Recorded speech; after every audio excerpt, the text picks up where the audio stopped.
When I started Microsoft, I didn't think of it as all that risky. I mean, I was so excited about what we were doing. It's true I could have gone bankrupt, but you know, I had a set of skills that were highly employable, and in fact, my parents were still willing to let me go back to Harvard and finish my education if I wanted to.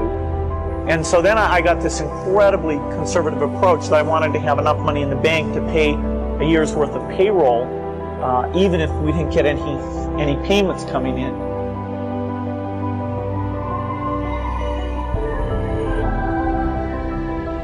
One of my biggest memories of Harvard came in January 1975 when I made a call from Courier House to a company in Albuquerque, New Mexico that had begun making the world's first personal computer. I offered to sell them software. I worried they would realize I was just a student in a dorm and hang up on me. Instead, they said, "We're not quite ready. Come see us in a month," which was a good thing because we hadn't written the software yet. From that moment, I worked day and night on the extra credit project that marked the end of my college education and the beginning of a remarkable journey with Microsoft. If you're going to start a company, it takes so much energy that it better overcome your feeling of risk. I don't think that you necessarily, if you're going to start a company, you should do it at the start of your career. I think there's a lot to be said for working for a company, learning how they do things. When people are first skeptical and they know this kid doesn't know anything, then when you show them you've really got a good product and you know something, they actually tend to go overboard and they think, whoa, they know a lot.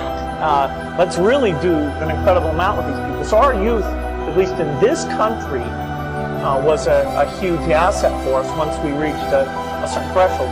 Those problems that come to starting the firm, you better think of those as part of the pleasure, part of the challenge that is part of the excitement.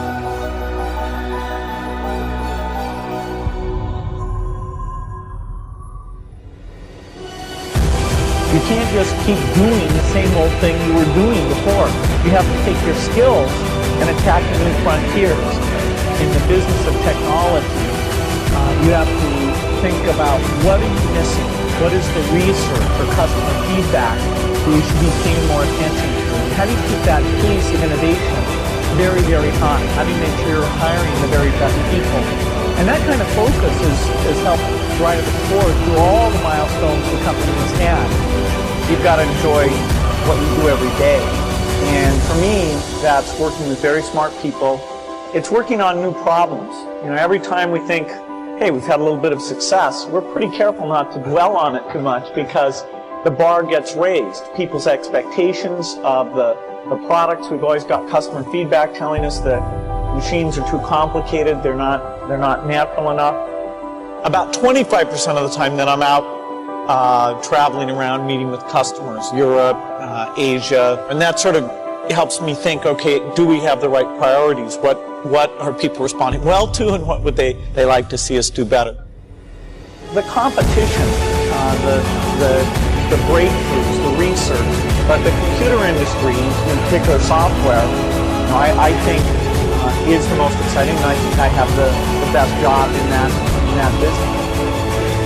You all have a chance to innovate. If you're thinking about your innovation, of course, you should go after any market you think is interested in, but a little bit you can also think, okay, does this innovation apply to those most in need?